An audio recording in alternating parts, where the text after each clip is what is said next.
Yeah. Welcome to another episode of Pels and the Blender. It's your boy A. Davis.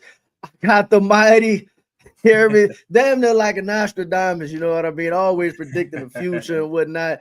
Chedda Chaz in the building. Welcome, Chaz. How you doing, bro? I'm good, brother. It's an honor to be here, man. Thank you for having me again, dog. How everything with Appreciate you? you. Good, man. Good. I just honestly like trying to like this team kind of be driving me crazy. And I kind of Mm-hmm. explain in some of my episodes that like I tell people I really love the fucking team. So like I not that I spend all my time at work, I got other stuff, but I spend a lot of time thinking like why we ain't do this or why Mm-hmm. did we do that? Right. And then I found myself going down these rabbit holes. So I literally went down to Joe Dumars rabbit hole and was like, bro, why we ain't got nobody in this last roster spot? So before, Right. before we do that and talk about like the roster and necessary like kind of what that mean, let me pose a question to you or whatever. Mm-hmm. They've been making a lot of like just random moves, a lot of camp bodies, a lot Mm-hmm. of you know what I mean? Do you think that got any significance to it at all? I think it got significance for a couple of the end of the roster guys. Like when Mm. you look at some of certain players' strengths, and you see the Mm-hmm. guys that's competing for two ways, competing on Exhibit 9 deals. Hey man, they certainly have a type.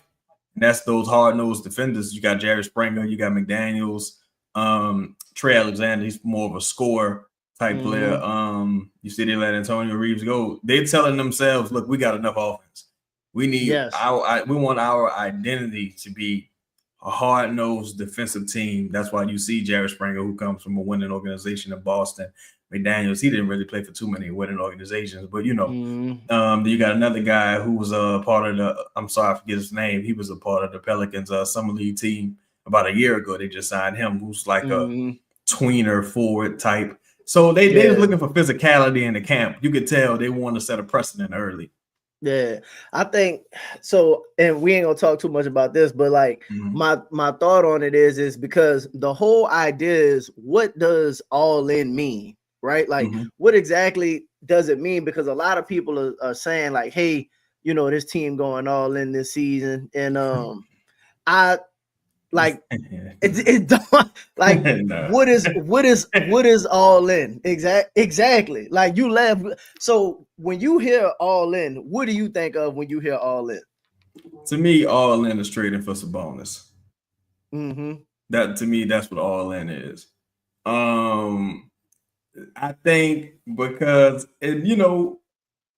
I've had this back and forth on the show on Boot Crew a couple times, and it's like the standard is just making the playoffs. The Yes, standard is the six. Even if you made it as the 8 seed, if you're firmly in the playoffs, that's the standard. Cause absolutely. you got the roster to do that now, truthfully. But like when you talk about all in is adding an all-star or all NBA caliber player to the roster. If the opportunity presents itself, cool. But you Mm-hmm. don't necessarily have to do that now, nor do I think you really have the assets to do that with Dejounte being injured, with Mm-hmm. some of the other, players' value not being necessarily at their peak. I I don't view this as a to me, All this is a shot over the bow, right? To me, this is like, okay. this is who we are. This is what we're trying to establish. If you can't get with it, we're gonna remove you from the equation.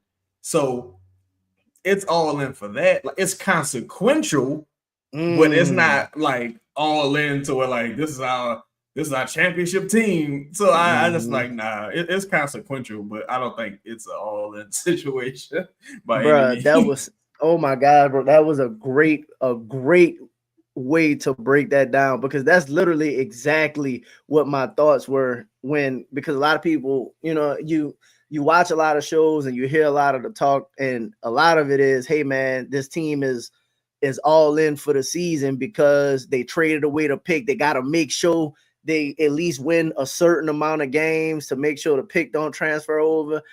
And I'm sitting there thinking about it. So that's when I started listening to the Joe Dumars interviews. And I'm like, oh, Joe don't care about that pick.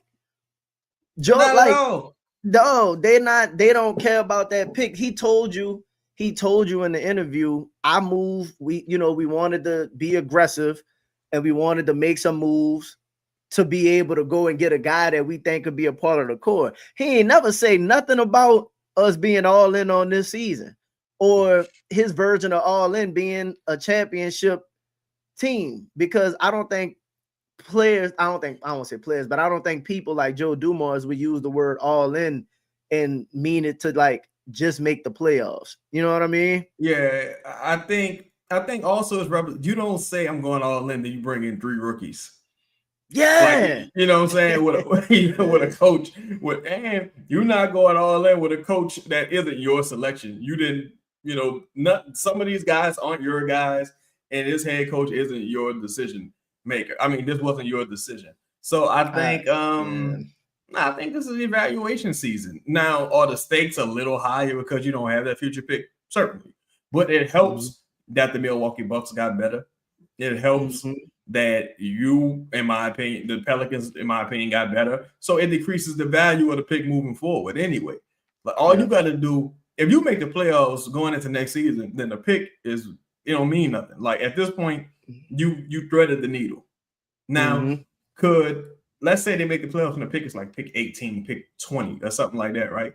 It was like, would it be nice to have a pick next year? I guess. But if Derik Queen, well, you can always get back into the draft. But if Derik Queen is a contributor this season, if Jeremiah Fitz is a contributor this season compared to what pick 20 next year would have did for you, then it don't matter. It costs money to make money, man. Absolutely. Oh my God, bro. Thank you. You like calm my like kind of calm my nerves ahead of time. Cause like I literally was sitting there thinking to myself, like, what is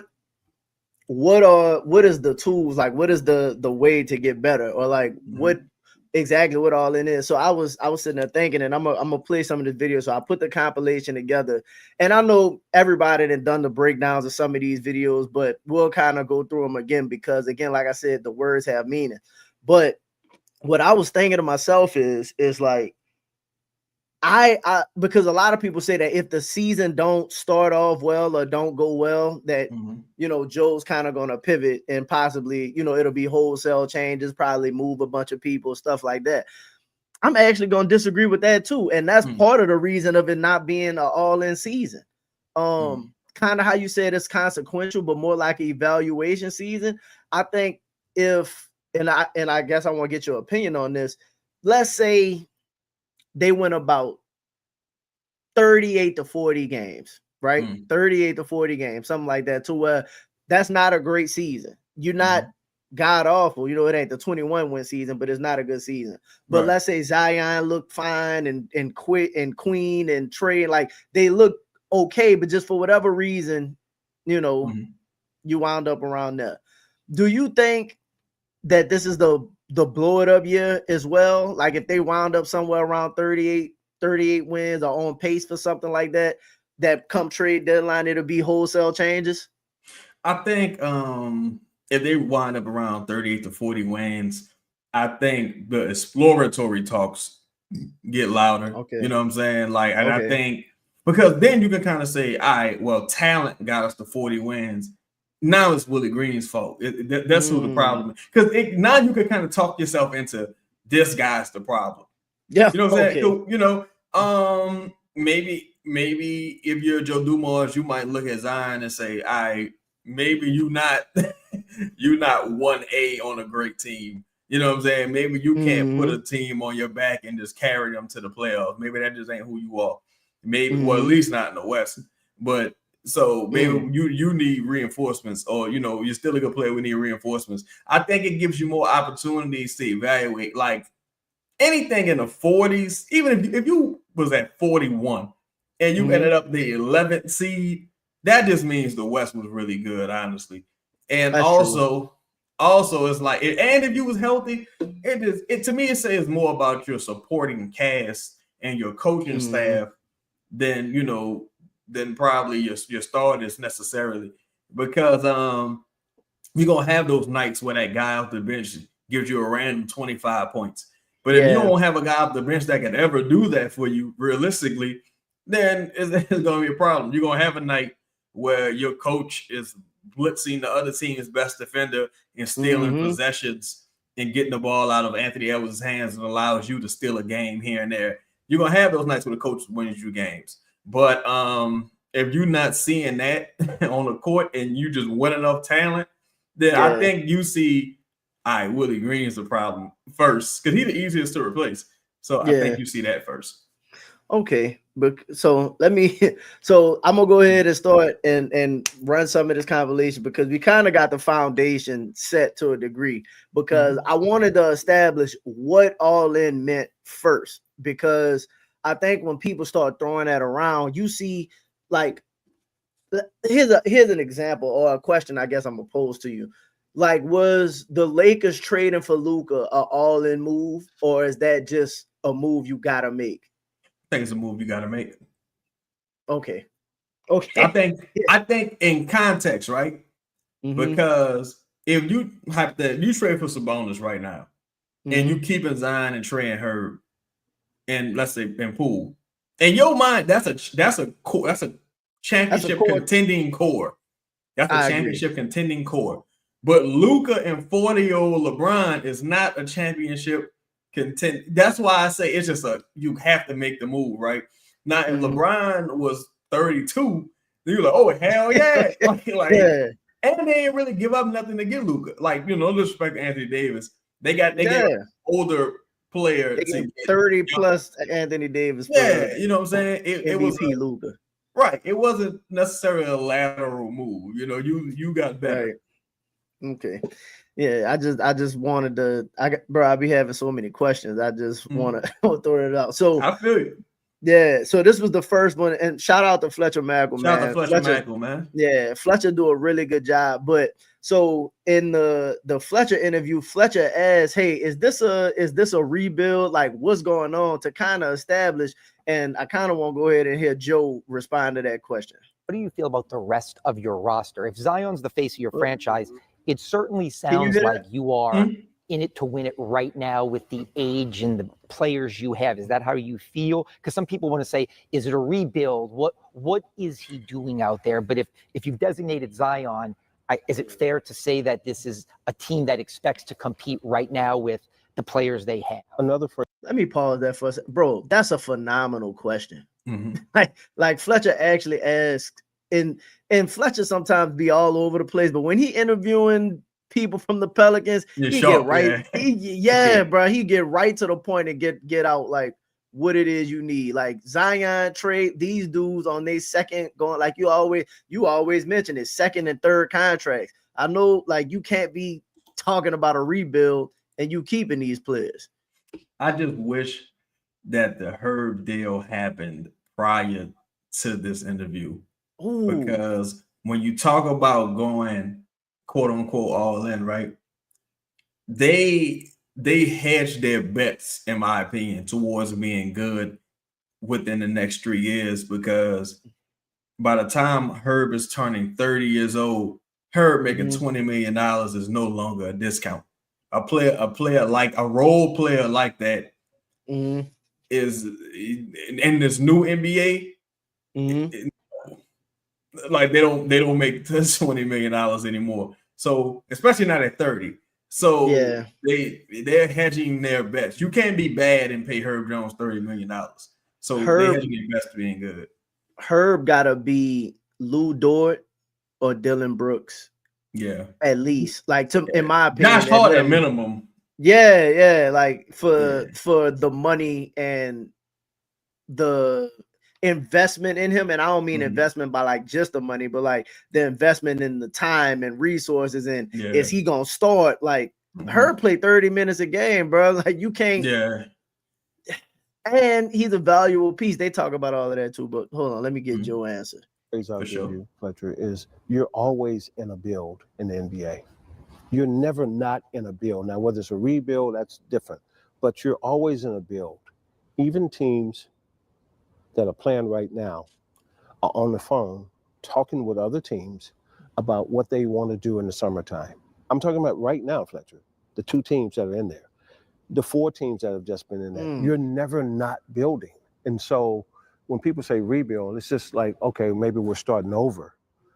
But you're always in a build. We are always in a build. Here's the other thing I'll say to you, specifically to your question about the other guys. Thank you. We get a ton of calls every day since I've been here for 6 weeks on at least 4 or 5 other players on the roster. Like teams around the league, like, you know, they really value these guys. It's great for me to know that we have guys here that are valued around the league by other teams. Listen, off top of pause real quick. Who do you think? Because obviously we know Zion Trey Herb, right? But he said 4 to 5. And I think that was outside of Zion. Who do you think those players are he's talking about? I'm calling cap a little bit on this one. Because I was like, 3 is a stretch. You could Herb and Trey are no-brainers, but who's the third person supposed to be? It would have to be Missy, I would imagine. Missy, yeah. Missy or Jose. But it was like, you talk about 4 and 5, I know. And I don't think they're getting calls for Jose, honestly. Just because that archetype. Just because that archetype is so easily replaceable in the NBA. And I think Jose is at the point where he's now overpaid. At 4 point, I think $7 million in next year. I think he made 4.5. I think 4.5, 4.7. Yeah. So if he had 4.5 next year, he got a player option. No, not when there's like when you could get campaign for like $2 million maybe. Where there's like real starters that's gonna be. They got guys out of the country right now that can realistically play in the NBA at a higher level than Jose, who just like Brandon Boston Jr. is outside of the country. Thomas Bryant is out of the country. Rashawn Holmes is out of the country. You know what I'm saying? A lot. Like Jose is only making $2 million less than Cam Thomas. So that's great, bro. That's insane. Cam Thomas averaged 20.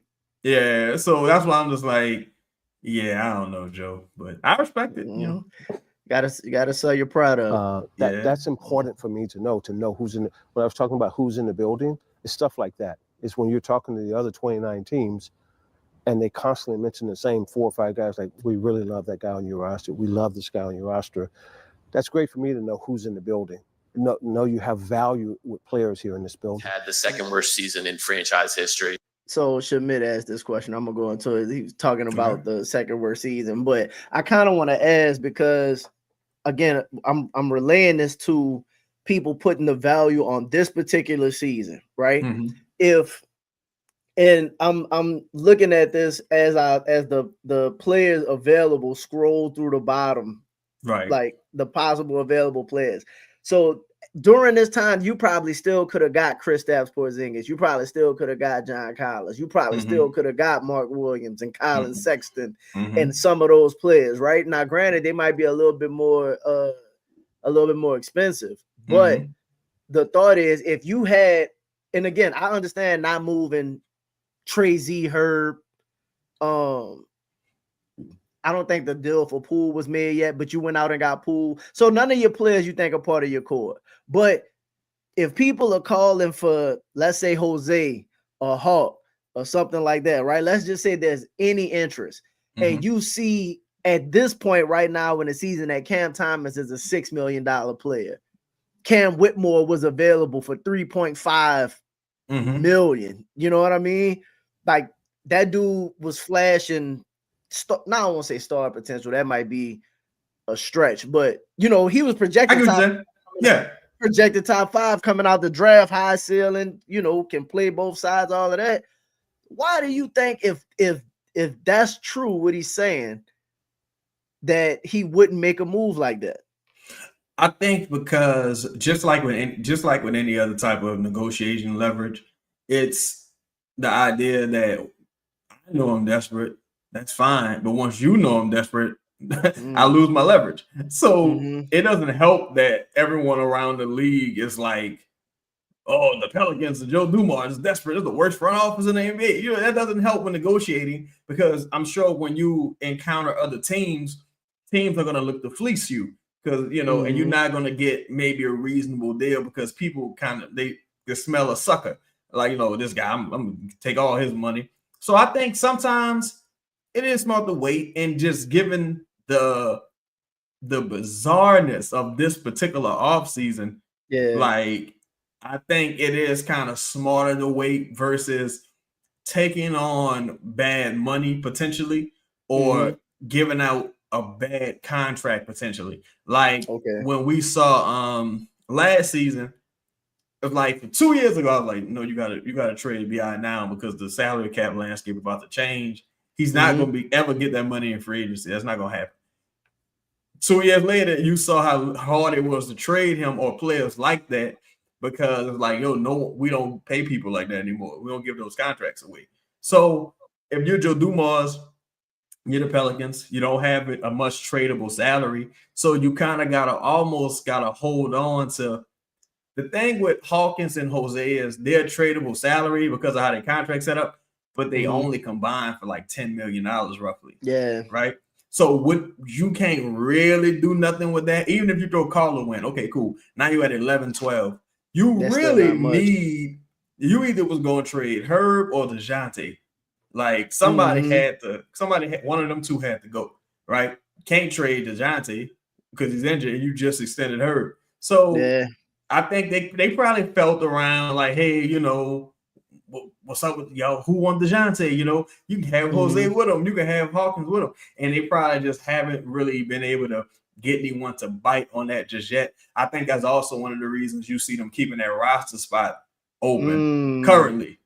Yeah, that actually make a lot of sense to be able to structure a deal and leaving the flexibility. And also, I agree with the evaluation process because I think the team is still good enough to compete.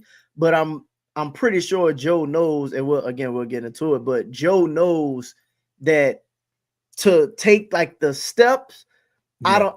Like they're not there to take the steps, bro. I actually believe that Queen and Fear is gonna play a lot more than people your think. Starting point guard is gonna miss some time to start the season next year. Just what are the goals for coming into next season? Are you trying to push this team back into the playoffs, or is there a perhaps a longer, more patient approach there?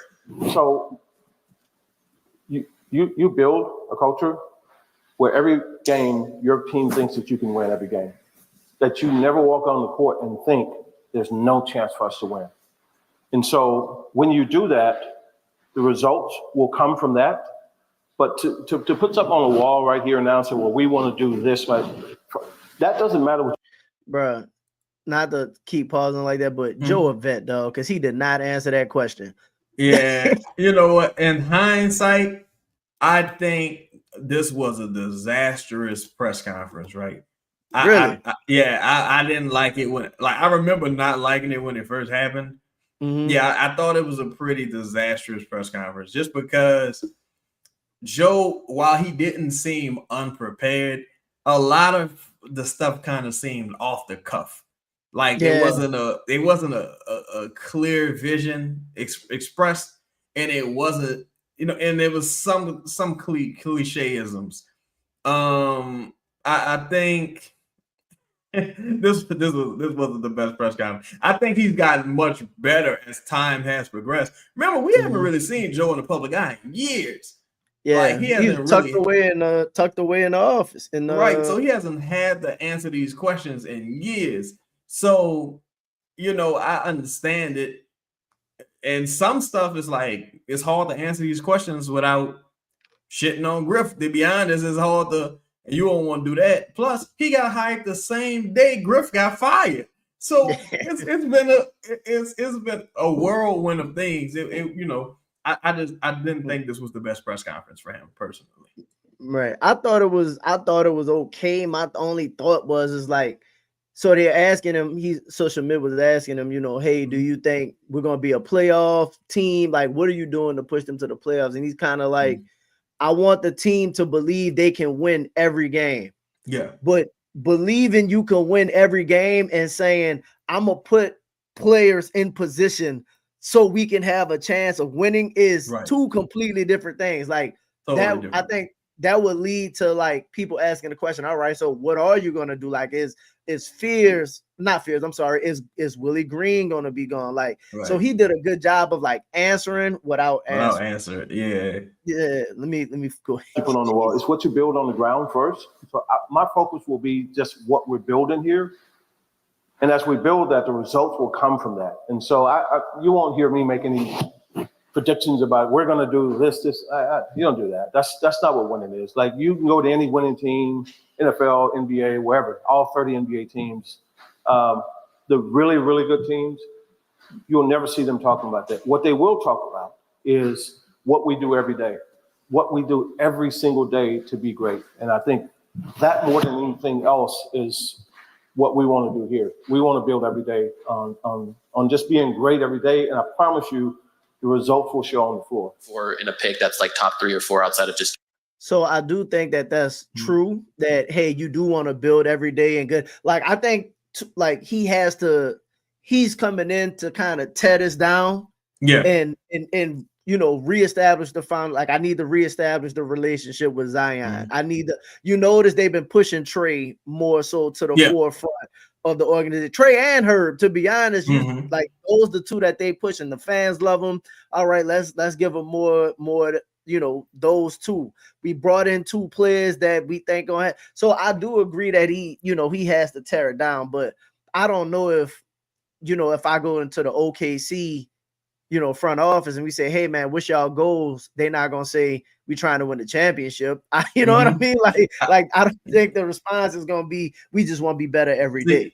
It's tough because for him, he's really just here to thread the needle. Yeah, he's here to get you. He's here to do 2 things at once: establish a solid foundation and build for the future and win now. So. Like, it's a tough job, because if you're asking the questions, like, and I'm just being transparent, sometimes there are some biases in how we phrase certain questions, who we ask the questions to, because a lot of people have relationships with Griff. You know what I'm saying? People like Griff was some people partner. So you come replacing Griff. What makes you so special? Like, what's your bright ideas? You know what I'm saying? And dude, really, like, I just got here. Like, I don't even know. Literally said he came in yesterday. I ain't talked to nobody. I can't. Some stuff I know, some stuff I don't know. I really need to realize what I'm dealing with here from a marketability standpoint, from a training staff standpoint, from a coaching standpoint. I need to know exactly how the coaches feel. I mean, how the players feel about the coaches, how they feel about the medical staff. I need to know how free agents feel about coming to New Orleans. I need to know about how trading guys, how they feel about coming from to New Orleans. The draft's in about 2 weeks. Like, I mean, there's a lot of stuff going on. You know what I'm saying? So I understand why he was a little flustered here, and the vision didn't seem clear.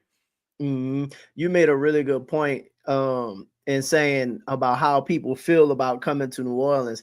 Part of my and he's gonna mention this later in the videos, but part of my thought of why he didn't make any moves to really go all in, because we all know, and I don't know if Sabonis has anything to do with this technically just yet, but how they'll have I think him and Troy have very good relationships with some of these players. Like, Troy Weaver has a really good relationship, I would think, with Russell Westbrook, right? Like, hypothetically, what if he called Russ and was like, Russ, come to New Orleans. I got a young kid for you. I want you to mentor. This team could use your kind of, your energy, your tenacity. Come give us that veteran point guard, Hall of Fame leadership. Joe Dumars, that's your kind of guy. And Russ was like, fuck no, I'm not coming to New Orleans. That's a real thing, bro. I've been told several times, Russell Westbrook not a big fan of New Orleans. You know what I'm saying? Like, even if you go back, you heard people like Phil Jackson talk about New Orleans. You heard Tracy McGrady speak about New Orleans. Carmelo Anthony spoke negatively about New Orleans. A lot of people, they aren't keen to come to the boot. You know what I'm saying? So that's another thing as a front office you have to navigate. Like, when he spoke about trading for Jordan Poole, he was like, I I have to see if he was okay with this. Mhm. Like, you know what I'm saying? It's one thing. It's a cloud over the front office. It's like, are people going to be okay with coming to New Orleans? I should have added the Draymond clip in here because one of the things in the Draymond clip when they asked him about Jordan Poole was I think it's going to be good for him in New Orleans. And he emphasized under Joe Dumars, you know? So right. I think the real winner. Yeah, exactly. So I think part of why this offseason I think it's honestly been a good offseason. I think getting Poole and Sadiq Bey and then the 2 draft picks, I think have been good moves. And if everybody else wasn't as stagnant, then maybe I would have a few more questions about it. But it's just honestly, it's just putting me in position to ask more questions of what the plan is. But let me go ahead and play some more of this and see what you think. Getting like the right person in the building. Listen, I think whether it's the top 4 pick or whether it's the 50th pick, the approach that guys take to this is like, look, you're not going to be successful just with talent alone. Like, there are some intangibles that you have to have. Like, you have to have, like, you got to want to be great. Like, every player in the NBA is not striving to be just great. And so you got to you got to figure that out. Like, does this guy really want to be great? You got to have the intangibles. Is he a worker? Is he going to show up? Does he have toughness? You know, all of those intangible things, besides he can run fast, he can jump high, he can shoot the ball. Once you get past that, I can see that. Anybody in here can see that. What you don't know is what's here. Like, does this guy have it? And so that's the part that you have to put tremendous amount of emphasis in with your staff to dig in to find out, what's this guy made of? Like, does this guy really want to be great? Is he going to come here and be a part of the culture? Is he going to buy in? Those are the things for me, whether it's the draft, free agency, trade. Those are things I want to know more than anything else. And with all of my staffs, I've always said that. Like, Let me pose a question to you, because he was talking about the kind of people, right? And through free agency, draft, whatever. Do you think the Malik Beasley, you know, because he seems like a perfect guy that you could get because my thought is addressing a lot of the free agents that are available or the players that possibly are available and why he may or may not, you know, pull the trigger on some of these guys, whether it's trading for Cam Thomas or whatever. Like, do you think a player like Terry Rozier, now aside from Terry Rozier money, but you know, Terry had the gambling situation, Malik got the gambling situation. Do you think that Joe is specifically like that dude might not be made of what we want around here, as opposed to Malik Beasley just, you know, was one of the elite 3-point shooters last season. Let's bring him in because he just mentioned the talent. What you think? I think the NBA, I think sports leagues in general are very forgiving when it comes to like off the court incidents. WNBA like situation with Brittany Griner and like domestic abuse type situations. NBA, NFL. I think with Malik Beasley specifically, I think the hurdle with him is more of a real world hurdle, whereas like he like and I'm just guessing, but based on what I read, he gonna want the most money he can. He'll play in Alaska. He want the most money he could get possible. So, because supposedly now this could be a media spin being put out there. A lot of teams are showing interest in right. And he's in Rome right now, hanging with the Pistons, like his former Pistons partners. It's a tough situation to navigate because he got to think about this contract and the next contract. As it pertains to Terry Rozier, guy like that, I'm like, hey man, because some of the reports of that would be that they're willing to take back almost anything. Go get Terry Rozier. Yeah, because this is the thing I'm hoping with Joe Dumars is he isn't short-sighted. I'm hoping and he can see the next move. Because the Terry Rozier thing, it ain't just to get back Terry Rozier. It's to clear a little cap space so you can do some other things and move him in the future. And Terry Rozier, I don't think his contract is as long as Dejounte's, but as far as on a human level, on off the court personality level, I don't think Joe is discriminatory. Honestly, I don't think nobody in the NBA discriminatory. Honestly, but I don't think Joe is, because I think if he was, he'd have moved. Yeah, if he was, he'd have moved Z. Bro, to be honest, think about this: traded for Allen Iverson, right? Traded for what's homie name, man? Rasheed Wallace. Traded for Chauncey Billups. People kind of thought Chauncey was a little bit of a bust. Traded, kept Ben Wallace around. Signed Ben Gordon, gave Ben Gordon buku money. Charlie Villanueva, Josh Schmidt. Like, all these dudes weren't thought of to be like these great off the court type personalities. They were thought to be like difficult people. I think he don't care. He just want to win. And if you can help him win, he feel like I'll get him to buy in. I'll get him to calm down and I've done this before. Can you help me win? And I think if Dejounte was going to be ready by what month we in right now? We in September. If Dejounte was going to be ready by October, Dejounte would be gone. You know what? he would be gone.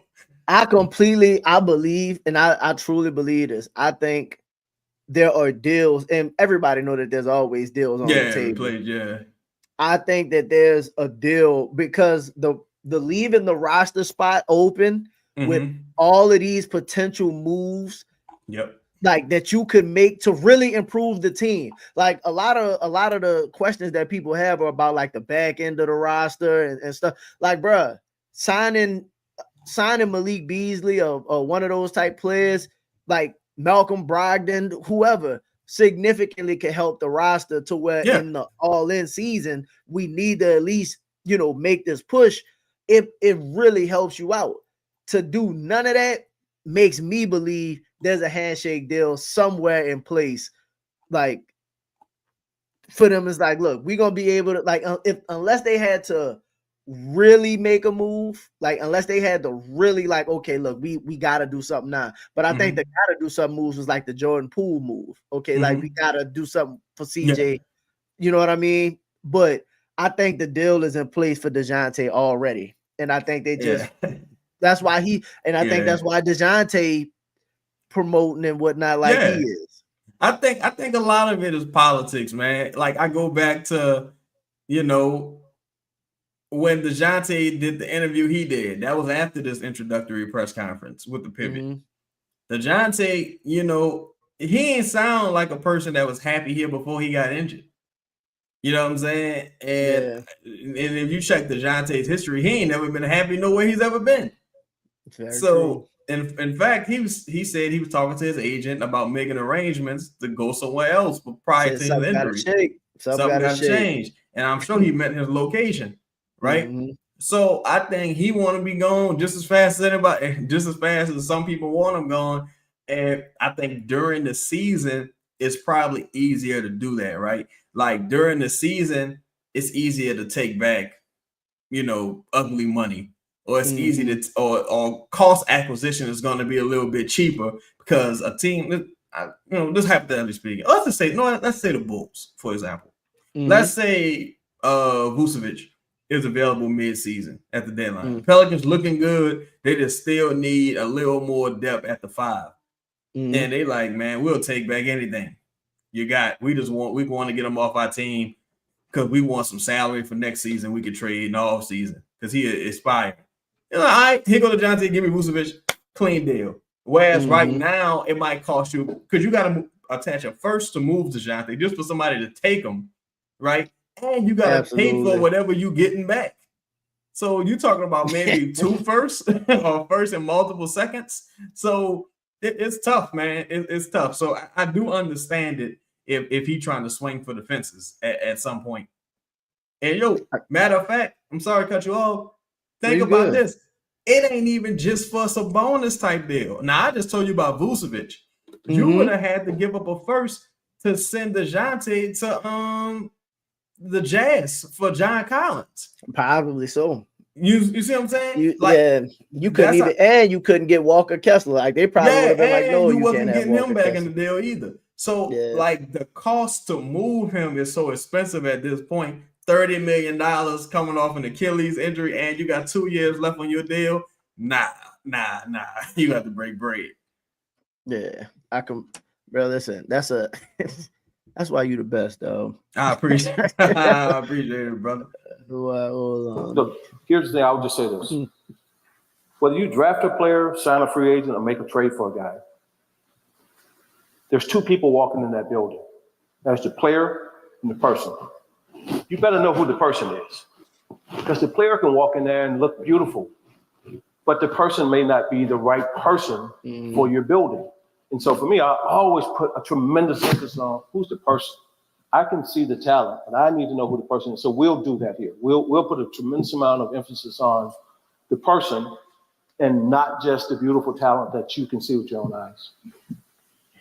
I'm gonna move on from this real quick, but I kind of like the idea that he said,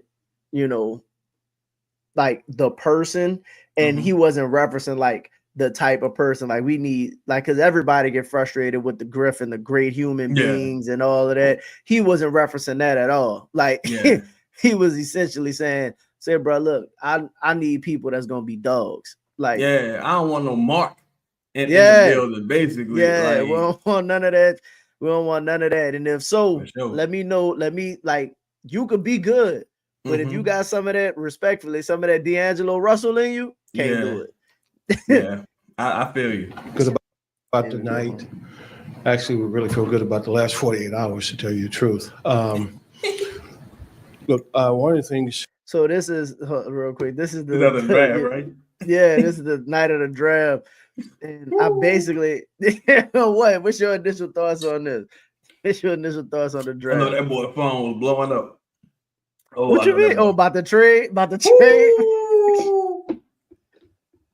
So, bro, I kind of give him some grace, to be honest. Some grace with the trade. Yeah, I ain't tripping because how it turned out, but go ahead.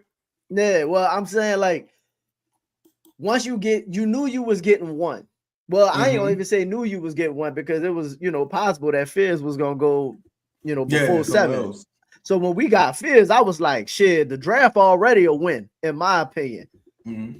Like, we were talking about Derik Queen, bro. Like, and I hate the revisionist history of people and like people that cover the sports and stuff like that. Yeah. No, people were talking about when Derik Queen, when NCAA was going on, this dude was one of the best players. Now all of a sudden he become a Pelican. You get F's in the grade as one of the worst picks and stuff like that. So like, I think there possibly could have been, now maybe it's because they had other people, but I think there probably would have been other teams that would have made similar moves to move up, but not getting no protection and whatnot is not the best thing to do. Right. But if you feel like Queen gonna be what we think he gonna be and what they thought he was gonna be, fuck it. Yeah, I think my initial thoughts when it happened was, oh my God, you didn't put no protection on the pick whatsoever. But Giannis is here at the moment. They added Miles Turner. So that kind of makes that pick look not as attractive in the short term. But let me pose this question. Do you think, like, for example, before they make the trades and stuff like that, do you think they called on Giannis, especially because they had the rights to the Milwaukee picks? I think they made the call. And do you think, and let's say they make the call to the Bucks, right? Hey, what's up with Giannis, or what's up with some of you? I don't know, what's up with Kuzma, whatever. Oh no, we not doing none of that. We about to retool and we going, like, say you got some inside information that Milwaukee not about to blow it up, then you feel even more confident moving up and making this deal, which is what I think a lot of stuff that happens that people don't think about or give, credence to, I guess. It's kind of like, bro, you don't think that they called Milwaukee? Just like, even if you was doing like some internal research without letting them know, hey, like, yo, what's up with I don't know what's up with a sign and trade for Brook or something like that. Right. Oh, nah, we got something in the works and blah blah blah. It's like, all right, cool, we could trade this pick and not worry about it. I think that's an incredible observation you just made. I think that's probably part of it. Honestly, just canvassing, knowing what each team kind of planning on doing. I think that the trade that looks worse than this trade, honestly, was the Indiana trade, because you literally just had to wait one game. And like there was no reason for you to do that. Like, you know what I'm saying? But even then, like that team has enough depth and talent to where they should be able to keep afloat without Halliburton. Or even especially without in the East. Yeah, without MT also. But I think, like you said, it had to be an educated guess or educated move. And also it's something to be said about going out there and targeting your guy. You know what I'm saying? Like, especially if you the Pelicans for years have talked about, oh, like this is some insider knowledge I got. They wanted to move up for Ivy. They wanted to move up for Jabari. None of those things came to fruition, right? It's always a day late and a dollar short. You know what I'm saying? Now, one can say that Derik Queen was falling in the draft for a couple of reasons. Yeah. You know, I gotta respect that. But yet and still, they got more data on them than I got. So we will just have to see how it play out. I agree. You want to do is when you're building out a team, is whenever you have these tentpole moments, draft. Bruh, Joe was winded. You can tell he had been screaming and yelling a lot. We got. You can tell He sounds so exhausted. Like you listen to that first press conference and you listen to this, he just sounds like he ain't got no breath left in him. Joe went up 3 flights of stairs to get to this podium. Free agency, trade deadline. It's an opportunity for you to make a statement about who you are as a team, what you're going to be, really to define yourself. And so with the last 48 hours, we're really just trying to define who we are and the type of players we want to bring in. These two young guys tonight, it's crazy because we felt like we were going to have to choose between these two guys the entire night. And so to end up getting both of them was just really exciting for us. We thought there was a chance that we could end up getting both of them, but you never can tell with so many teams. What? I was laughing because it was like, boy, you drafted Derik Queen at 7. It wouldn't have been too much I could say to defend you. But go ahead. No, I agree. I think I do think they made the right decision because I think they probably were sitting there torn, like, hey, who do we take at 7? We might have to wait till what were they at 23? Yeah, we might have to wait till 23. And it's like, bro, we really love Queen. It's like if they would have took Queen at 7 with and I like Queen. I was right. At 7, it would have been crazy. Like, the thing I like the most before we move on is that they ain't draft nobody. And I'm like, what are you doing? Like they ain't do nothing like that. They ain't take Igor Denham at 7. Yeah, I felt played. I was like, yo, what is you doing, cuz? But it's all good. Respect them. Now let me ask you this. Because a lot of people talk about the trades and stuff like that. He about to say it, man. We called everybody. Matter of fact, I'm gonna let him say it and then I ask you. Hold on. Teams are moving around, so very happy tonight. Very happy to have these two young men, and we think that they're going to be great additions to the Pelicans. So I'll open it up. Additions. It could have been the small forwards, and if they are the type that can attack, you would have seen 2 of them coming here now. You talk about winning in this league being more than just talent alone, but having guys who have intangibles, people who are culture builders. Just the acquisition of the last 48 hours, how does that speak to that vision of yours? So I can tell you this. So we make the deal. When did we make the trade? Yesterday? Yeah, yesterday. No, never mind. I don't think I put that clip in him. Or the Atlanta thing, or how he called multiple teams. Yeah, how he called. He called every team starting at number 9. So shout out to you, what a rhyme. I agree. Grabbing him at 7 is better than 2 first.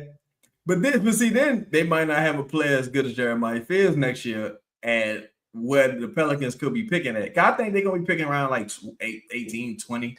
That's what I think too. If Zion and Trey do what we expect them to do, I don't think there's gonna be another Derik Queen type. I don't even know if they're gonna be a Derik Queen type player in that draft. I think the thing with Joe is the thing he got a bad rap for. Yeah, of course, this wasn't a great deal, but the thing he got a bad rap for is that people were already prepared to dislike anything he did. That's true. It was like, no matter what you do, it's gonna look bad. Like if you fire Willie Green, the next coach you hire, we're not gonna like it. Or like and not to take away from the people making real objective arguments. That's not the case. But I'm saying this just is confirmation bias to where him doing something like this back to fresh off of the Indiana trade. It's just like, oh, look, I told you. Like, so I'm glad that it was pick 13 and not pick 9, though. But I wish it would have had at least a couple of protections on, even if it was just top 2 protected. Just for the sake of conversation. Yeah. So here's the thing. Do you think that the teams that said no, because he said we called and offered them all the same deal, why aren't they getting criticism for not taking that deal? I'm sorry, go ahead. But I'm just saying, because you had to move back to 23 to do it, but you got the extra first. But if everybody, I guess it's either that just means that other people all of the people other than Atlanta value the players they were getting ready to take just as much as he valued Derik Queen. Because if not, why would they say no to the trades? Also, looking at Atlanta's situation, Atlanta already got some rights to the 27 buck swap. Shout out to Ryan. He said you can't really judge the trade until it's completed. If Queen, Sagoon, or Boogie, it don't matter. We picking 17 to 20. Exactly. This is one of those trades that you can only really judge in hindsight, like a couple seasons from now, or if like the Bucks get the number 1 pick or some shit like that, then there's But ultimately, looking at it from Atlanta point of view, Atlanta, they closer to a rebuild than not also. So they just stockpiling picks. It's another market that isn't really a glamour market. They gonna have to trade for whoever they next trade or draft whoever their next superstar is. So the things they with trade bites at the apple. Yeah, you know what I'm saying? So I don't hate it because it looked like the Bucks are not gonna be bad. You know what I'm saying? It just coming off of that Indiana trade, it don't look great. And the fact that this aggression hasn't really continued throughout the offseason, that's the thing. Like if he had one more move that he can make right now, I would be like, damn, all right, it's serious. So that's kind of where I wanted to kind of go, because we talked about like the all-in move. Shout outs. I love the move. After futuristic pick, lottery balls might screw us in Utah. We was projected to be a top 5 pick anyway. So the ball bounced the wrong way, you wind up at 7. So you can't, even if you did have odds to get a top pick or whatever, then that don't necessarily mean you don't wind up at 7 or 8 anyway. So I completely agree. I'd rather have the player. But he was talking, so the reason I even brought it up is because he was talking about the aggression. And you just mentioned it also, like, man, if there was one more move. And that's the part that's really like got me perplexed, because it's all like, I personally think he came in and has handled everything relatively well. At least he has a plan. Like, I feel like I can see the plan to a degree. And maybe it's a little bit of impatience on my part, but if he were to, like, if he made the move that you talking about right now, like whatever that move is, unless it's like a Sabonis type move where we be like, oh shit, like we ready, you know what I mean? Yeah, boy. He cooking, right? You ready to go.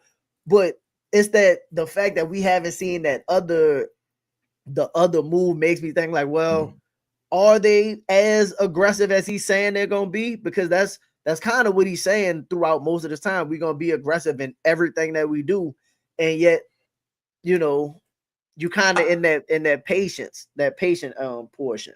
I do believe that they had some interest in Kuminga. You heard it from several different sources. I think the way that the salary cap was structured made it difficult to acquire him at this point.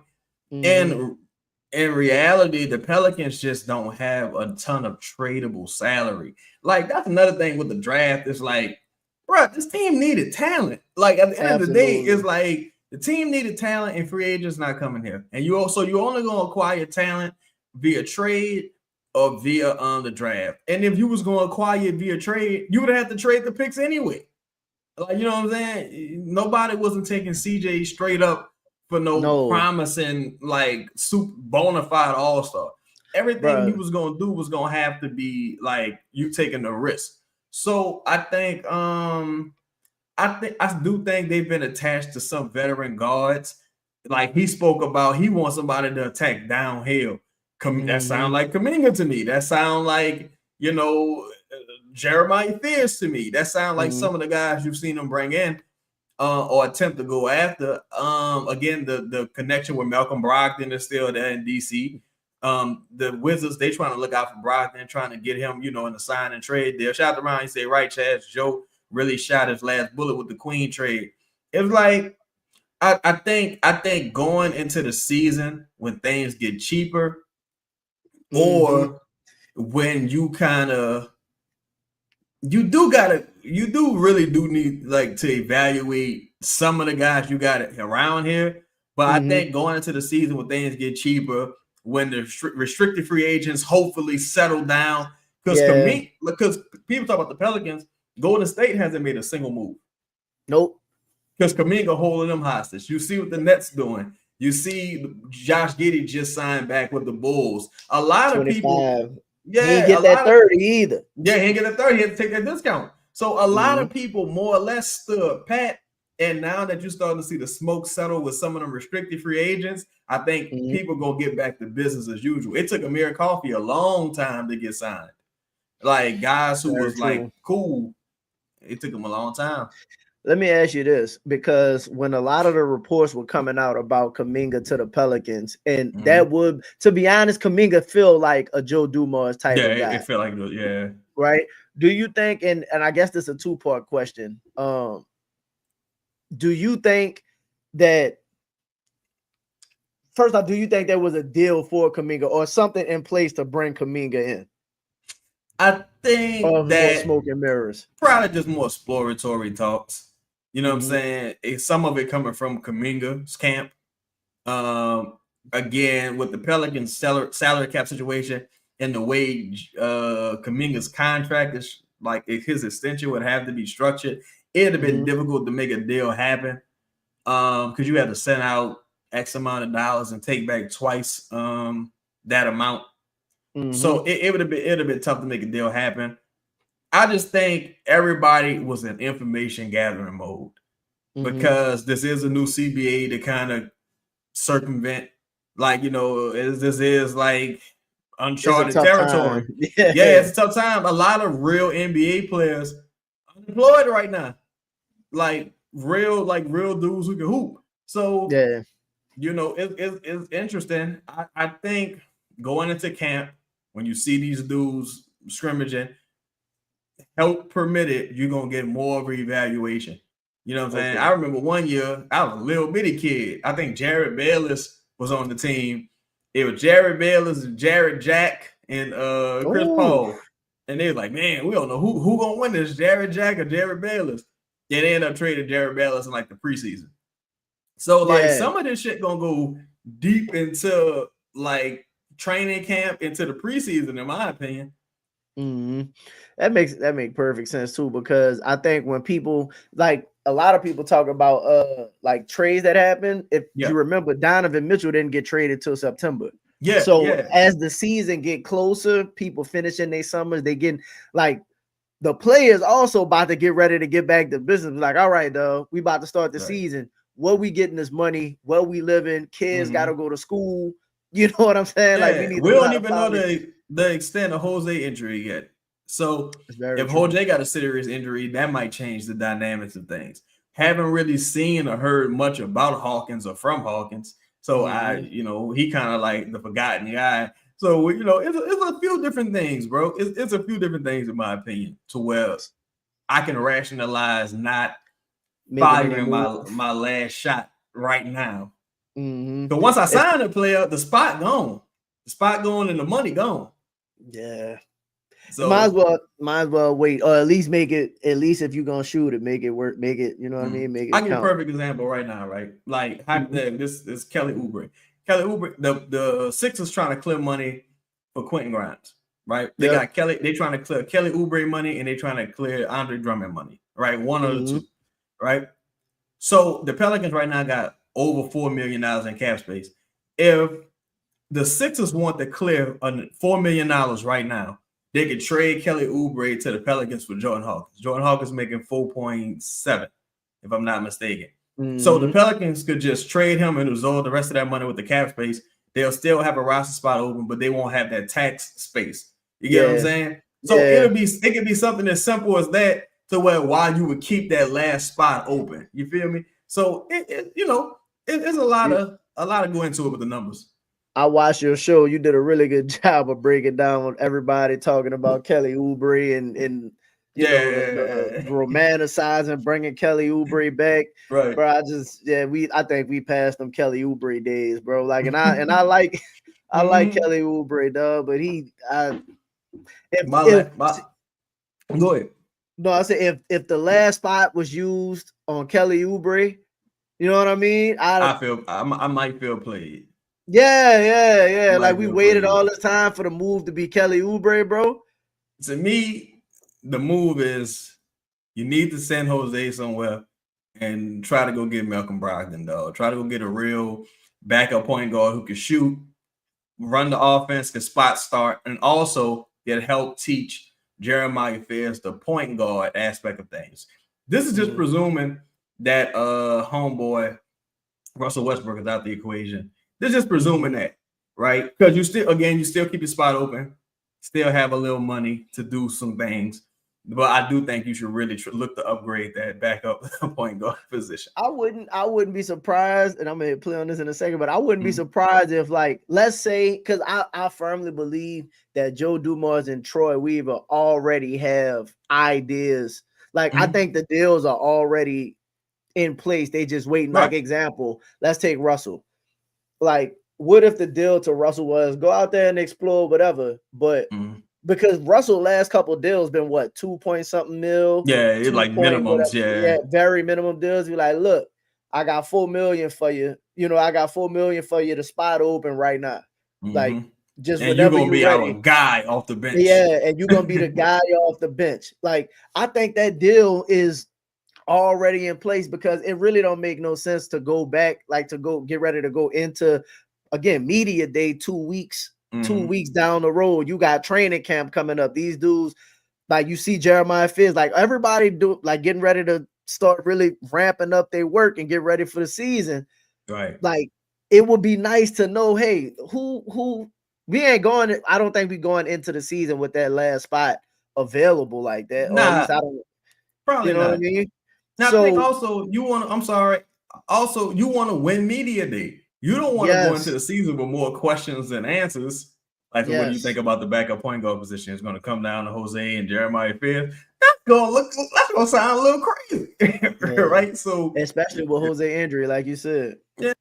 So, like you said, man, I think they're going to do something. Something's already in place, in my opinion. We just waiting on it to drop. So I'm on the phone with Jordan Poole first. I'm on the phone with Sadiq first. And with Poole second. And as I'm talking to him, they were like, man, Jody, thank you, man, for bringing me to New Orleans, man. I appreciate it. I won't let you down. I won't let you down. Here's the thing. Those are the best trade calls you can get. The worst thing you can do is trade for somebody and then have to try to convince them that they want to be here. Before I could even say it, those guys, both of them, I'm telling you, man, both of them like, man, I so appreciate you bringing me, man. You won't regret it. And Poole said on the phone, as I was talking to him, he said, listen, whatever you guys ask me to do, I'm going to do. Like, I'm not coming there whatever it takes to win. So those are the best calls you can get. So when you talk about culture building, those are the type of guys you want in your building that's coming in and saying, whatever you need me to do, man, I'm there. And so it was a great call from two guys who played in this league already. And then the young guys, they were both just super excited tonight. Two young kids, on the phone. I FaceTime with both of them. They were super excited. So I think he's talking about Poole. I think part of the Poole thing is saving Poole from purgatory. Yeah, maybe that's what Poole was saying. Like, at least send me somewhere with some talent. Yeah, like you saved Jordan Poole from purgatory and gave him an opportunity to go compete. Right. Like I'm a killer right there. Like right. You did a good job with most of that. But we pretty much got the gist of what's going on in the video. If y'all want to finish the rest of that video, catch it. It's on the Pels and the Blender YouTube site or whatever. Is up there. I don't want to continue to go through that. But yeah, because essentially the main things that I kind of wanted to lay out on the table as we talked about, like the all-in nature of this season.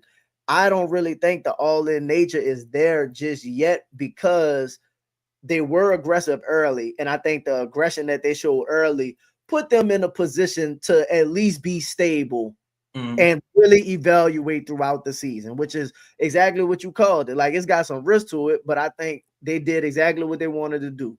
They got Poole, so you got the young guard, like, because Poole is still relatively young. You got Fizz, you got the future, you got Queen, you got Z to a degree situated. He still look good and in shape. Trey and Herb, they pushing as the face. I think they probably sitting back like, you know what, we in a really good position, but this is not like a all in. We pushing chips, like championship level, nothing like that. And also, it would have been impossible. It's just impossible to do with the Dejounte situation. Yeah. Either way, because it's like if there was a way to move him and get someone who can contribute right away, they would have done it probably. As long as they didn't have to pay a premium, they would have probably done it. When you start looking at the numbers for like tradable salary and stuff like that, all the guys that you realistically would be able to trade, you want to keep. Like, you don't want to have to trade Herb. You don't want to trade Trey. You don't want, like, I'm talking about that middle to below like 30 million salary.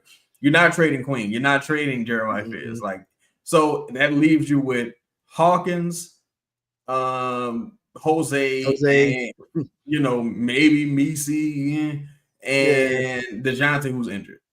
And it's like, you might as well keep him. Like, at this stage, because if you can, one thing I've been pushing a lot is like, look, man, if you think the last move or Willie Green is the difference between this team being good and being trash this season, then you just don't believe in the players. And if you don't believe in the players, just get them out of here. Like, because truthfully, if they bring in Westbrook, and let's say Westbrook's awful, like you brought him in, he's just awful. He's like Tomas Satoransky, right? Yeah, and that just killed a whole season. Or if Willie Green he just killed the whole season. Then that means Zion ain't who you thought he was. Trey ain't who you thought he was. Herb ain't who you thought he was. Like, that means it's the players because players can overcome poor coaching. The players ain't really, they not sitting there like, man, I don't know, bro. If they don't sign Malcolm Brogdon, this season this season gonna be trash. It's like, what? Yeah, like nah, son. So I think it's what's the word? Endorsement of his belief in some of the players, because he could have traded Herb Jones, decided to keep him. He wasn't trading Trey. He wasn't trading Zion, but he could have traded Herb. He's like, nah, I'm rocking with Herb. I'm gonna keep him, at least for now. I'm rocking with the two rookies. I'm gonna keep them. You know what I'm saying? I'm not gonna reroute Jordan Poole and send him somewhere else. I'm gonna keep Sadiq Bey. I'm keeping Eve Misi. Like, I rock with these dudes. I'm gonna give Looney a cool deal, and that's another guy. Now you got $8 million in expiring salary, and Kevon Looney that you can add and send out if need be once Dejounte is back. Like, it's a lot of things to where they set themselves up in a cool way. I didn't even think about this, but like, when can When can Sadiq Bey be traded? He was. Do they have to? He think came December. into Jordan Poole. Okay, I'm about to say because December 15th. Because I ain't even think about this. If everything is based around, and this might be an episode in itself, thinking about it. If everything is based around the Dejounte Murray timeline, right? Mm-hmm. That also makes players, like you said, like Looney and Sadiq Bey more available in those deals as well. So now, not saying that you don't still want to, because initially, again, we just talked about it. The only tradable salary you had was essentially Hawkins and Jose pretty much, and maybe Messi. Maybe, but you don't. I don't want to. You ain't got a center, so you need Messi. Yeah. So like, what if if the timeline to move Dejounte is December-ish, January, something like that? Mm-hmm. What if that's also the same timeline where you start creating different packages around him, Dejounte, and Sadiq Bey, or Dejounte, Sadiq Bey, Hawk? Not saying you might want to do that from a depth perspective, but it might open up a lot more possibilities when you look at Dejounte. I remember they was talking about Miami making a move, Miami wanting to get off of Wiggins, but during the season you might have more people available to you, and then you have honestly more money available to move. So and Joe was talking about the core, his core, and we know what the core is: Z, Trey, Herb, Queen, Fears, and possibly Poole. Poole. Yeah. Other than that, everything else could go. So if that's the case, and a player like Wiggins become available that we might not have thought about, you might have a way to acquire a player like that and get, if you're willing to go into the tax a little bit, you know what I'm saying? They might have some ways you could get flexible with your talent acquisition. What you think? Yeah, I think you make a good point. Whereas, like, if you're on the Dejounte timeline, that does put you in December, January, around the time where other guys can be attached to him to move. Also, the fact that you got Jordan Hawkins at close to $5 million and Jose close to $5 million, you put them with Dejounte, now you have $40 million, 40 plus million, and that's enough to go get Sabonis right there. I think Sabonis is making like 46. Yeah, you know what I'm saying? You can 42, something like that. No, I think 42 and it jumped to 46, right?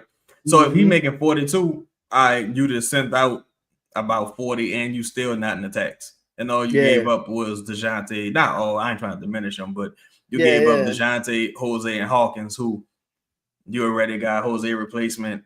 You kind of Hawkins replacement. Anyway. Yeah, Hawkins replacement doesn't really matter. Like, you know what I'm saying? Yeah. So and if you got Sabonis, you plan on keeping Looney. Like, what would you go do? Like, you know what I'm saying? Like, it's a lot that goes into it, and you still got the two-way deals because you can bring guys in on the two-way, and you got your playoff rotation already, so you ain't worried about signing them dudes to no real contracts necessarily. So, to me, it's not a dire situation by far. If the Kings looking bad, Chicago looking bad, one of them teams looking bad going into November, December. Hey, what's popping? Dejounte looking healthy. Are you playing basketball now? What y'all want to do? I think, and we'll get ready to wrap it up in a second because I just wanted to kind of establish the baseline of like this all-in. The all-in is not like a real thing, and I think Joe did a really good job with like the aggression and the balance and kind of sending the messages ahead of time of what it was he was looking for and why I think certain players are not on the team. Like I think two things I think for sure. I think there are deals already in place. And kind of how you mentioned like the two-way players. I think all of the players that they signing right now are like two-way tryouts. We're gonna make camp. We gonna make camp tough as hell, but you'll cut a two-way and sign another one in a heartbeat, right? So I think let's just, for example, the first situation is that spot that's available is Joe Dumars and Troy Weaver's good fate to one of those players that they have out there, Malcolm Brogdon, Russell Westbrook, Malik Beasley, whoever it is, anybody, whoever it is, or like, I think that deal is already in place to say, hey, look, continue doing what you need to do for the summer. We need some things to kind of clear up. We kind of want to see how some stuff going. But if it don't work out for you, we got a spot. We got that money for you. Right. So let's say Russell gets signed. So let's use Russell Westbrook and he gets signed somewhere, right? Okay. Now being that the spot that we had saved is no longer necessary, I guess we might have a trade that we could pull the trigger on and so I think those are the two routes that's already there. And that makes sense. And I think Vooch, like, bro, you always right on point with who the players are typically are. So I do think the two players we targeting are going to be Sabonis and Vucevic. And I think if you do Vucevic, you might have to bring another player back with him. So I think that's what money-wise. So I think that's also where the roster spot, because Vooch made what, 20? Yeah, he make like 20. And also the Bulls got Kobe White expiring, and they got Ayo expiring. They got two guards that they just brought in. They got a gluttony in their backcourt. So they got to start making decisions on extending certain players. And if you Joe Dumars, you like, well, I need some scoring with this second unit. And I need some guard play until Jeremiah Fears is ready. You know what I'm saying? Because you can't just expect him to be ready as soon as next year. It might take some time as a younger rookie. So I think a lot of these things are possibilities. Like, I think they make a ton of sense also. Yeah. So I just kind of wanted to throw some of that out there, bro. Like the idea that most of this stuff is in place. It's not do or die. Joe actually have a plan. My panic meter be up when like the season be going and like nothing happen. You don't hear nothing. You don't hear no interviews. Like I start wondering what's going on with the team and whatnot. So I'll say this, right? This is not a situation. Yeah, the team needs to start as fast as possible.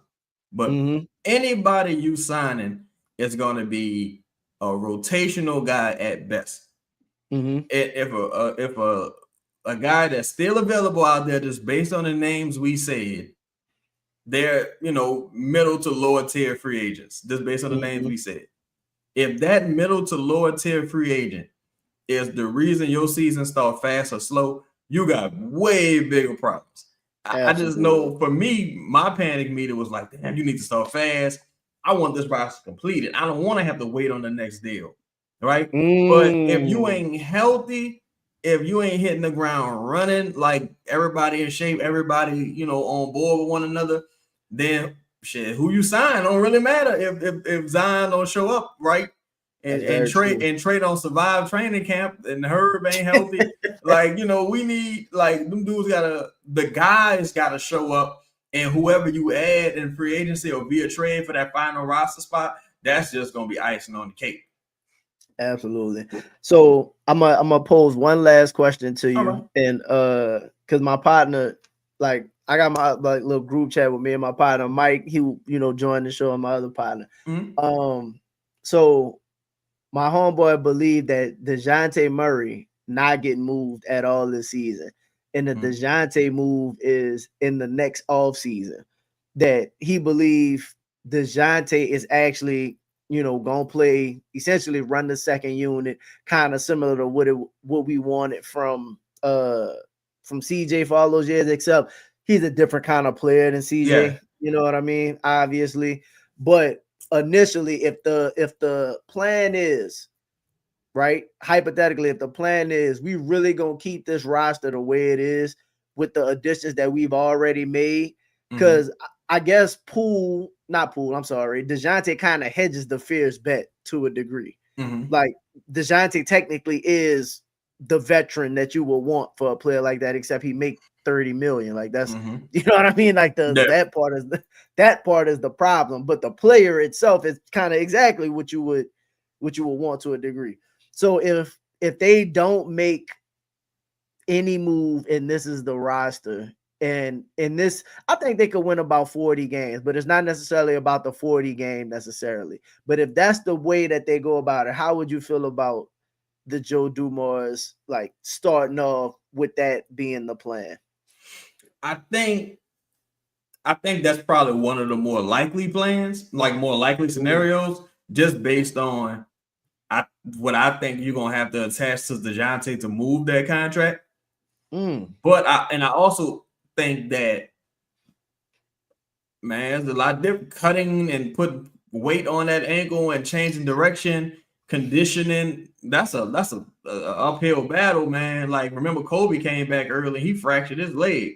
So I think I would pump the brakes on the Dejounte return, how some of us are saying. I think when Dejounte comes back, if he actually plays, you talking about very limited minutes. No, and if I'm sorry, I got us from 49 to 50. I got us from 49 to 50 wins.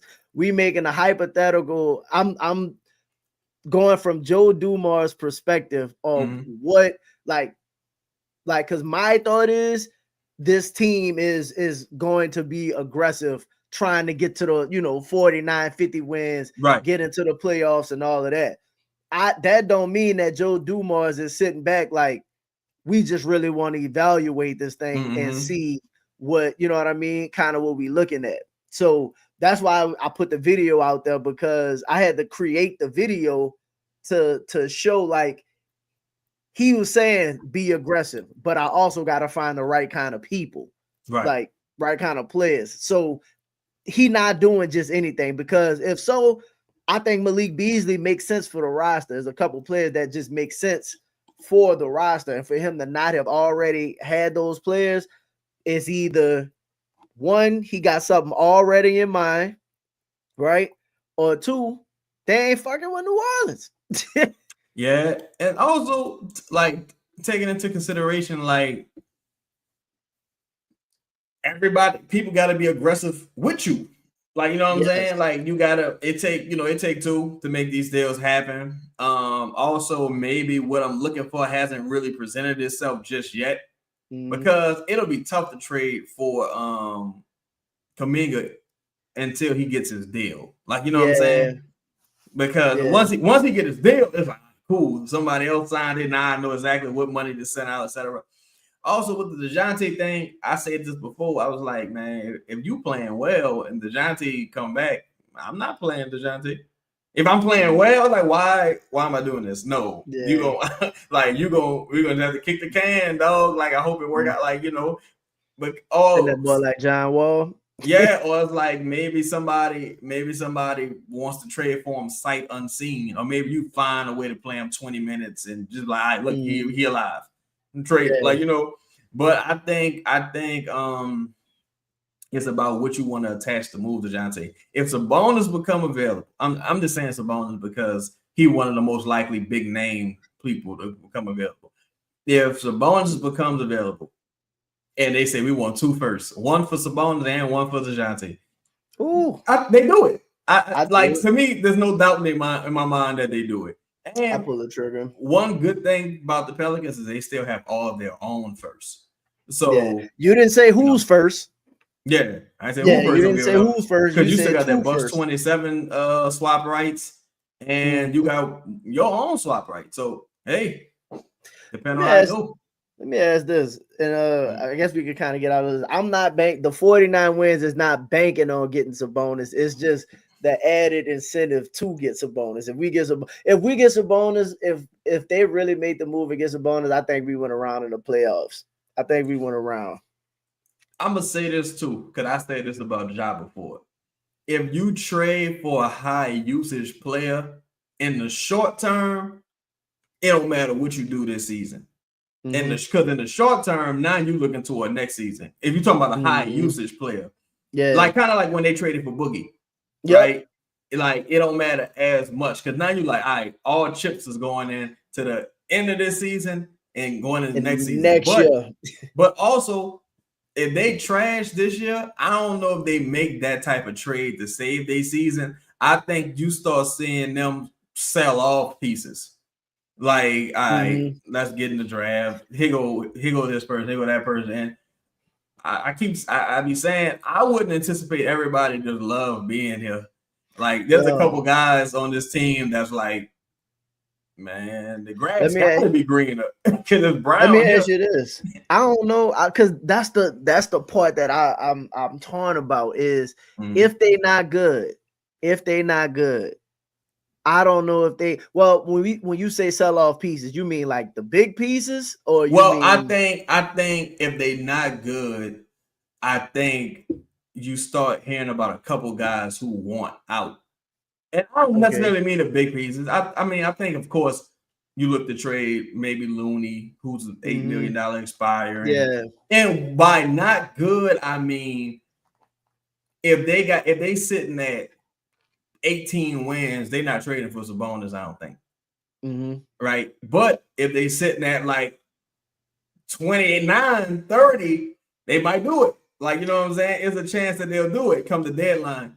But they have to be good to put themselves in the conversation to do anything. You know what I'm saying? That's what I truly think. Let me go ahead. Pose a little pushback, not pushback, but like more of a question.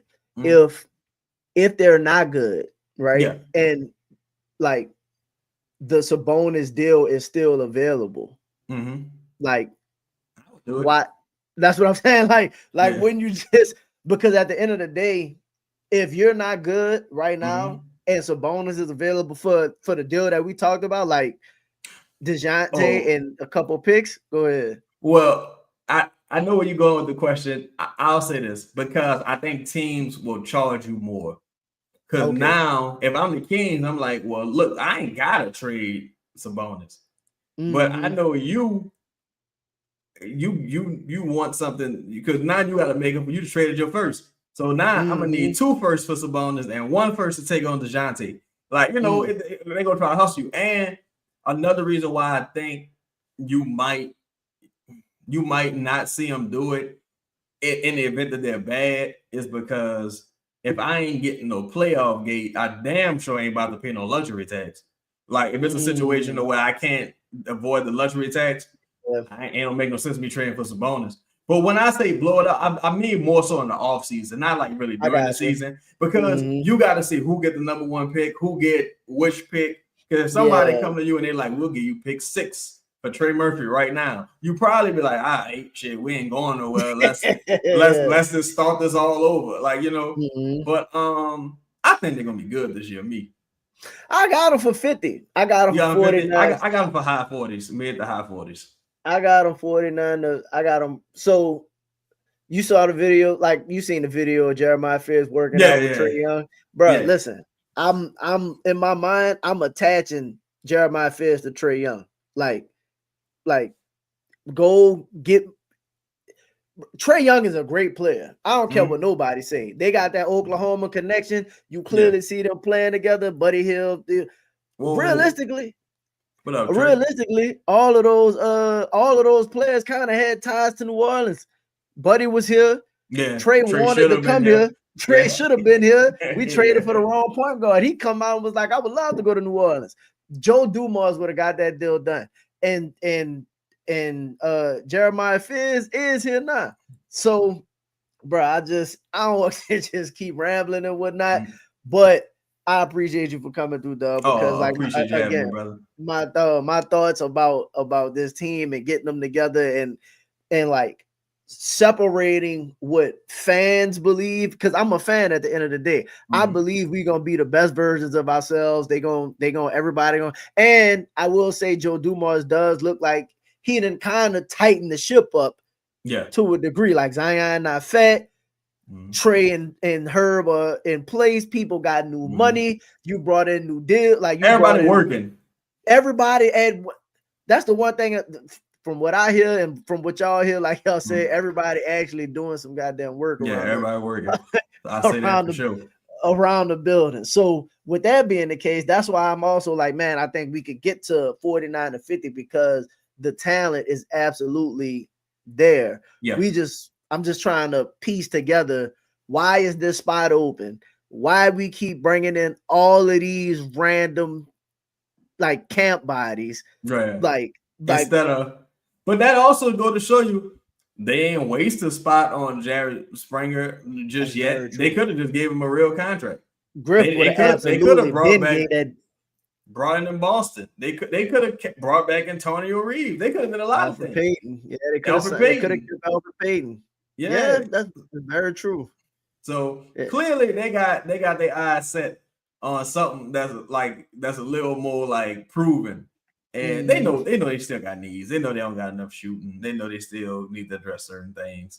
I don't think they love Jose, honestly. Yeah. You think, bro? I think this is the last thing I promise, and then we're gonna get out on this. A lot of people talk about Jeremiah Fields might not be ready. And if you listen to what Joe Dumars said when they got drafted, he was like, I don't know whether he could play or not. We're gonna throw him out there and we're gonna see. And with Jose being somewhat injured right now, like I know he's good, but you know what I mean? Probably not 100%. And Jose got a good injury history. If you Jose good for missing some time. Yeah, Jose stayed with an ankle. It's just the being a small man in a larger man's league, you know. Yeah, bro. Jeremiah Fields. I think Jeremiah Fields and Derik Queen. I don't know. I'm not sure when Derik Queen gonna be back, but I think both of them. December. You think so? I think he's gonna be back in November, mid to late November. I think Jeremiah Fields and Derik Queen gonna be heavy in the rotation early in the season and like carve out roles that's gonna change. Like, I think they're gonna be good and like maybe not as good as they'll be towards the end of the season because they still rookies, but I think they're gonna be good enough to where you could see like the impact on the game, and that's what's gonna have Joe being like, "Oh, we absolutely could make," you know what I mean? Like, we could make this move and move some of these pieces right now because we got to get them the minutes. I think if Jeremiah Fields was a decent shooter, it wouldn't even be a question. I think Jeremiah would absolutely get the nod because they allow you to go attack other positions. Queen being hurt, messes up quite a bit because you already had a shortened front court rotation at the big positions. I think they still might want a proven backup point guard to run the offense and have some more size out there. Like that's why I say a Malcolm Brogdon because he's with the Wizards now. So you know what I'm saying? He's everybody's final trade target. He can shoot, run the offense a bit. Got experience playing with Poole. Russell Westbrook size, can rebound. That's really what you need. Somebody can rebound, get out in transition, plays with tenacity, don't miss a lot of games. I think it's gonna be interesting though. I really think it's gonna be interesting. I think that Hawkins and Jose are not gonna be here very long, personally. I just think they're not gonna be here very long. If Hawk shot 40% from 3, you think he survived or he for sure get moved? If Hawk shot 40% from 3, it would have on 7 attempts. I think I think they terminate his option and bring him back on cheaper money because it just ain't no way you paying Jordan Hawkins $7 million next year. It just ain't no way you do it. Like to me, it would be it's a total like misuse of resources. So there's nothing Jordan Hawkins could do aside from becoming like. It would be such an extreme outlier that it would be because check this out. Shout out to Ryan, right? Check this out. Dog, it would be the first time in Jordan Hawkins' career. I'm talking about basketball career, college and in the NBA, that he really shot well. So, nah.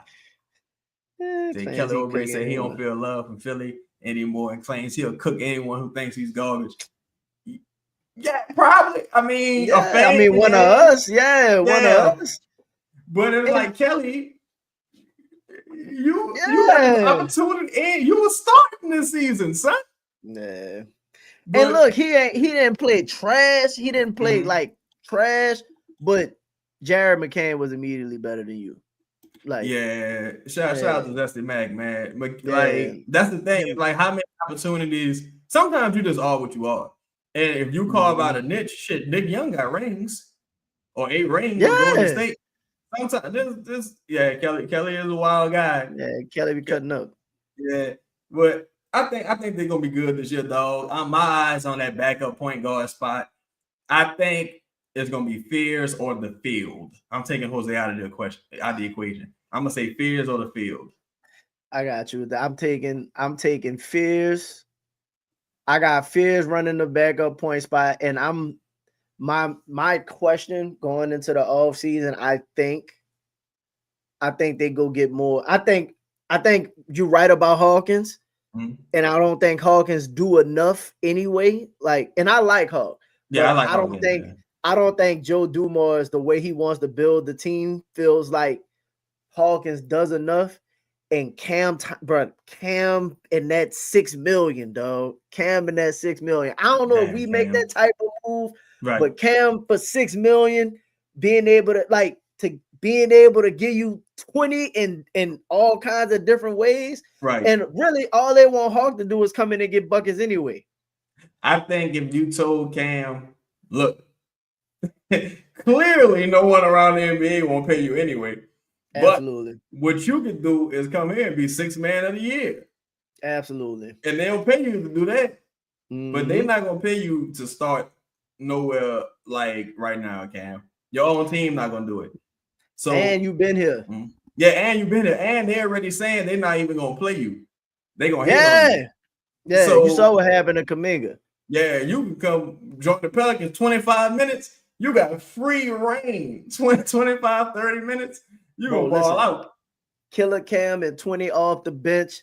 In 20 minutes off the bench with Zion them with Poole and that would be insane. And I do think it helps solve your strength issue, because when you think about like the Pelicans Achilles heel a lot of the season, everybody's skinny, dog. Everybody's scrawny. Mm-hmm. That's why I do like Springer and McDaniel, like stocky dude, like they make sense. So that's why I think Hawkins, when I saw Hawkins shooting, I said, oh no, he looked the same. Jose got I hope he all right. Jose got the weirdest injury ever. Motherfucker just flung him. Now his back broke.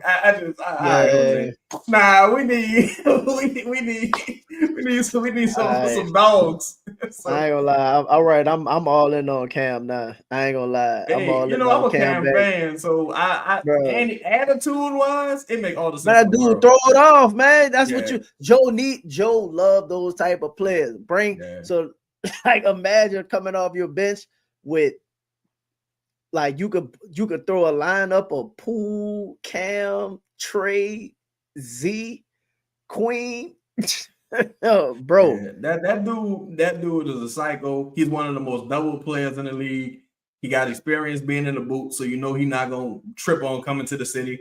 And you can say, look, Cam, we gonna look out for you. Next year, we gonna look out for you. You're gonna get every even if we don't keep you, you're gonna get every opportunity this season to ball out. Money.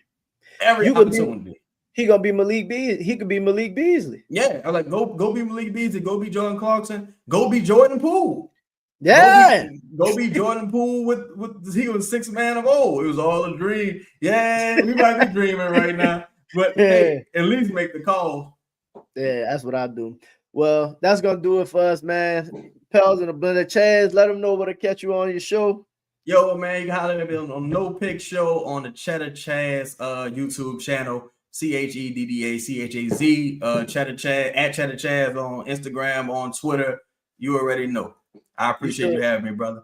You still doing your raffles? Yeah. Yes, sir. Yo, y'all can DM me at Chedda Chaz on Twitter or DM me at Chedda Chaz on Instagram. Send me an email address to enter into the raffle for the preseason. We're gonna do one for the preseason. We're gonna do one for the regular season. If things doing good, we might do a couple for the regular season, but we definitely doing one for the preseason and definitely doing one for the regular season.